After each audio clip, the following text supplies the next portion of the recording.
There ain't no way I'm playing Patience, man. I can't whistle. When's the last time you got requested to play Patience? Probably 2 shows ago. Really? Yeah. What'd you say? I just say no because people fall asleep.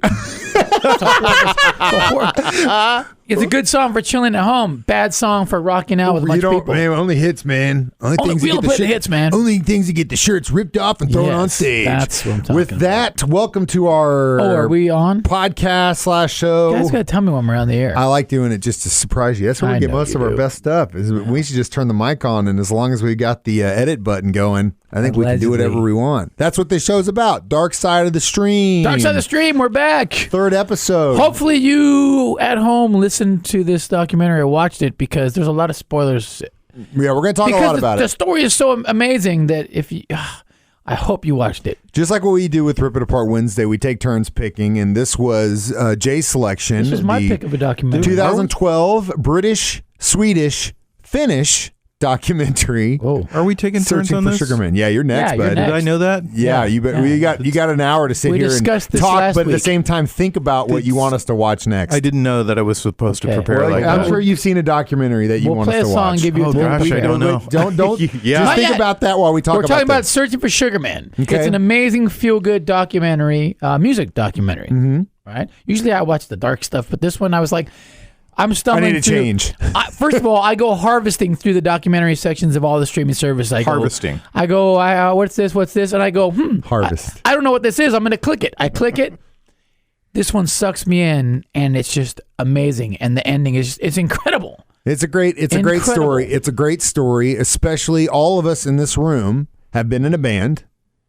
All of us, you laughed. You were in a band. Joe was in a band. I was in a band, yes. And arguably that's why we're here today is because secretly deep down, I think we all wanted to be in a band and we wanted to make money making music, right? I always tell people I'm the only person here that wanted to be a DJ. I'm not the failed rock star. So you wanted to be a DJ, but you ended up being in a band instead. My mediocre dream was this. Joe, for the record, Joe played bass in a Smash Mouth tribute band. No, that wasn't me. All day I dream about Smash Mouth. That was the name of the band. I was a narc. They wouldn't let me in the band. They looked at him and he's like, "Them's the cops. Out of here, bud." So, back to what I was saying, the idea that we could relate with this guy, he put out a record, did some shows, and then just disappeared. Yeah, well, he was supposed to be like the next Bob Dylan. That's what they said. But at that time period, everyone was supposed to be the next Bob Dylan. But when did he come out? Was it the 60s or whatever? Yeah. Late 70s. So, or early 70s, I'm sorry. Early 70s. There's so many singer-songwriters that came out in that period. Right. It's unbelievable. And then something, whatever, went awry and just kind of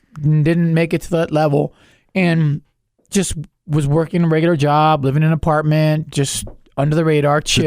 From Detroit. Yeah. That's the hard thing to figure out, though, when you watch that. When you listen to Rodriguez's songs, you have to look it up under Sixto Rodriguez a lot of times. Yeah. So when you listen to his songs, you don't know. I don't personally understand why. Why wasn't this guy bigger than what he was? Well, look, Nick Drake. Well, things happen. No, things happen. He's not even as big as Nick Drake, though. He's not nearly as big. That's why I had never heard of this Rodriguez character. But Nick Drake is the perfect example that really he didn't come popular until Volkswagen used Pink Moon as a commercial song. And that was 40 years after his death. You can throw a bunch of guys out there, but he's the biggest mystery of them to me. I think Nick Drake's a great songwriter. I think that Tim Buckley is a great songwriter. But this guy is a level above them. I mean, that's why they said. He's on par with Bob Dylan. That's what everybody said. He was supposed to be this amazing artist. And so I've never even heard this guy's name, right? I've never even heard of this Rodriguez And the producers that he worked with, I mean, he was doing what Marvin Gaye would eventually do a few years later. See, Joe took a lot out of this. He did. And so he just, he didn't make it or whatever, so he's living in a little dumpy apartment, construction worker. But are we going to wait maybe till the next segment? Yeah, let's take a break. Let's take a break. But I got to get back to this on par with Bob Dylan thing and my thoughts on folk music. We continue our Dark Side of the Stream next on 104.7 The Cave. Springfield's Pure Classic Rock, 104.7 The Cave. Again, the sneak attack on air button. We didn't give Joe any time to think about his documentary. He's still thinking about it. He's got time. We're only in the second part of this thing. So Before we go down the rabbit hole of this incredible story of searching for Sugar Man, the subject of what we're talking about today, I wanted to make it very clear. How do I put this? Here we go. I am more interested in the melody and progression of a song. So when it comes to folk music, it's really hard for me to just hear. I know, and this is crazy for me to say because I love AC/DC and ZZ Top. They're great. They're great folk artists. What I'm trying to get here is those guys had a formula, and it's like was ZZ Top, same 3 chords, same 3 guys, all that stuff, right? So it's not like there's like a whole lot musically going on that's interesting in the lyrics. They're not really, talking about legs. It's not like there's a whole lot going there, right? But I enjoy it.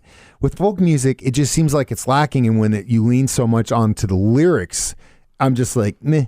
I don't need to hear a story. If I want to hear a story, I'll read a story. So folk music, I'm very particular about who I like. Of course, I like Dylan. I don't think he's as great as everyone thinks he is. I think Paul Simon is on par and doesn't get enough credit. I think Paul Simon is as good, if not better, of an American songwriter as Bob Dylan. Does not get the credit he deserves. But again, it comes back to progression and melody. And 2, like I mentioned, Nick Drake, love Nick Drake. But again, there is weird, awesome tunings, progression, melody there.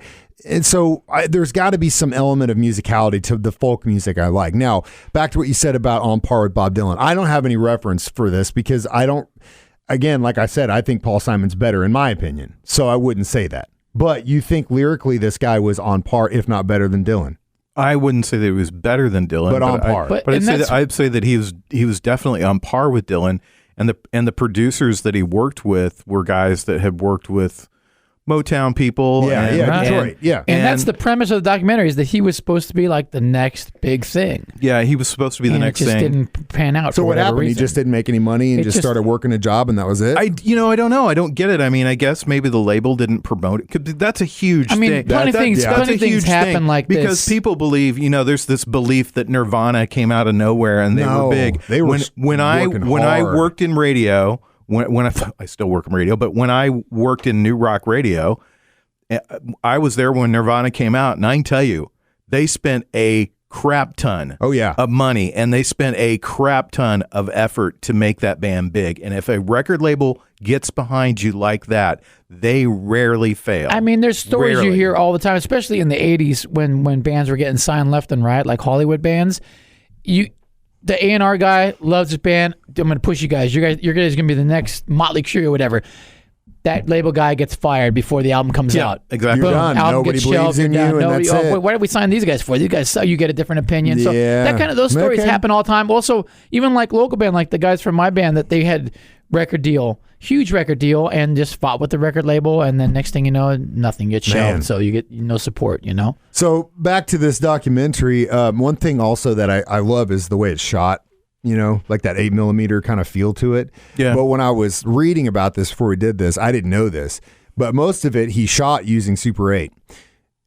It costs a lot of money to do that, a lot of film, right? And he had backers, like I mentioned in the first segment, Swedish, British, Finnish. The reason they mentioned that is because that's where all the money came from. But eventually he started to run out of money, and the backers were like, look, we're not giving you any more money. You better finish this thing. I don't know how you do it, but you better figure it out what you got. Wow. So the rest of the film he shot using an iPhone with that 8mm filter effect. Wow. Very cool. So spliced me. Hey man, it worked. Did you know when it happened? No, man. I didn't. I had no idea. And just to go a little deeper in the story, so this guy is supposed to be the next Bob Dylan, puts out an album, whatever reason, doesn't work out. He ends up working construction, falls off the face of the earth, basically. His album somehow gets dumped off on South Africa.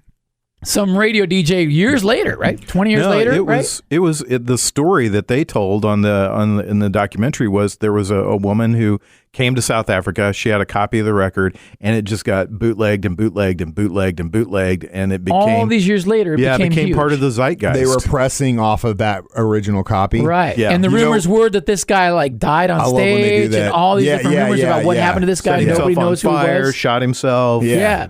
So he's this huge artist in South Africa. Nobody knows what happened to the guy. He doesn't even know. He doesn't even know he's big. He has no idea. Yeah, and then one guy's hunt to try and find him. It's incredible. All right, we'll talk more about that when we continue the Dark Side of the Stream next on 104.7 The Cave. Jay Stevens, Joe Westen, Mike the Intern, hanging out in the studio talking about wasting time with our Dark Side of the Stream and, more importantly, searching for Sugar Man. How do you get that nickname? So are we really... His song was Sugar Man. Are we really just going to gloss over the fact that you don't like folk music? I never said I didn't like folk music. And then you make statements and then you move on to something else. I listened to our podcast. It is predominantly you talking. No, that's not true. It's predominantly 20 minutes of Mike and Jay tossing in something funny. We're talking about Unsolved Mysteries. Of course I'm going to talk a lot because I'm super passionate about it. Yeah. Because I'm the only one that's like super passionate about it. And you can tell Jay's going to take over this one because he's all into Sugar Man. But no, I don't dislike folk music. I have a specific taste for folk music. It's like someone that says, I'm not big on red meat, but I do like, a good Philly cheesesteak. They're really specific about what they like. Joe, you don't want Mike to talk for 20 minutes, but then you literally open up a can of worms and make him talk for 20 minutes. Exactly. Yeah, exactly. He pushed me to it. Well, the thing was, he goes, so let's talk about folk music. He made his statement and then went on to something else. So completely nobody Mike's else. like a politician. How do you feel about folk music, Jay? How do you feel about? I'm obviously not a big fan of folk music, but I mean, you didn't want to play Patience. That's for damn sure. Yeah, I can appreciate it. Right. I can appreciate whatever. I'm just not a big fan of it, But Joe and I have had this conversation, and that is my fault because I know where he stands because we've had this. So we don't need to hear from Joe. No. But I'll let him say. How do you feel about folk music? I like folk music. I know you do. I do. I like modern folk music because there's a lot of great artists doing stuff right now. You're a lyrical man. You're a lyrical man. I'm a lyric guy. I'm not a Peter, Paul, and Mary sort of guy. Yeah. Back to the documentary. And I didn't. And I came to Dylan late in life. I didn't like Bob Dylan for a long time. I was not a Dylan fan. And then, what was the record that did it? Nashville Skyline. Oh, so when he actually tried to sing.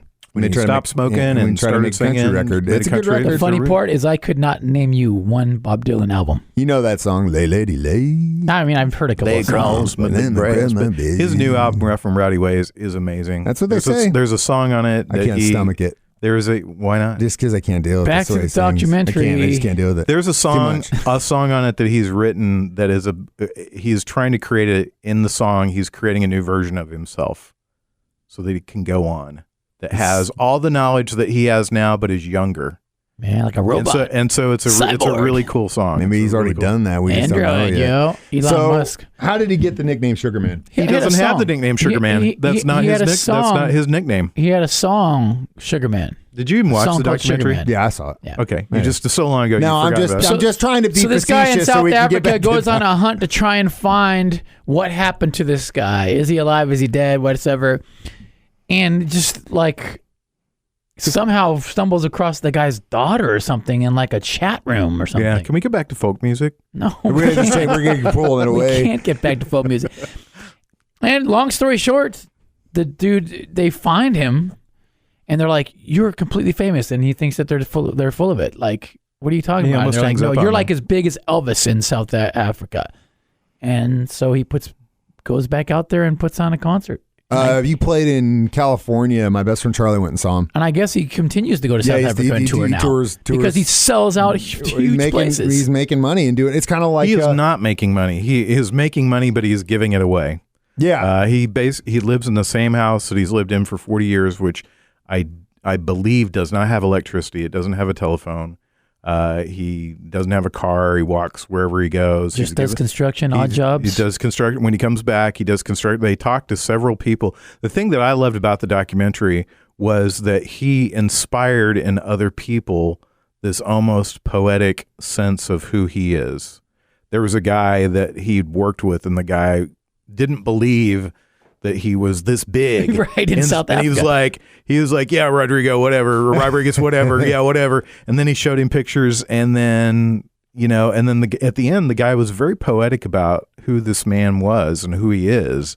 I was touched by it. I was touched by how people felt about this guy, and I was touched by this guy that he was totally at peace with himself.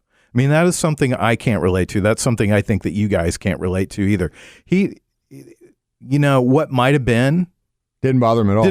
He was just cool. Didn't bother him at all. And when you listen to his records And I did. I bought all his records last night. Wow. I sat there and last night? I just said, yeah, I just went on Discogs and I bought He's got the full Sixto Rodriguez collection. I bought those albums. Every song I heard on there I was amazed by, and I was like, you know what, I need to own this stuff. I need to have it. So I bought it, and coming to Saturday Morning Vinyl Club, a full Sixto Rodriguez possibly hour. So the documentary is Searching for Sugar Man. Y'all need to watch it. It's good. Make it feel good. Before we get to our final break, Sixto's not the only one big in Africa. How's that for a tease? Ooh. Paul Simon? Yeah, Paul Simon. Hell yeah, Paul Simon all day. Hell yeah, Paul Simon's. We'll get to more Dark Side of the Stream next on 104.7 The Cave. Springfield's Pure Classic Rock, 104.7 The Cave. Mike the Intern, Joe Westen, Jay Stevens in the studio.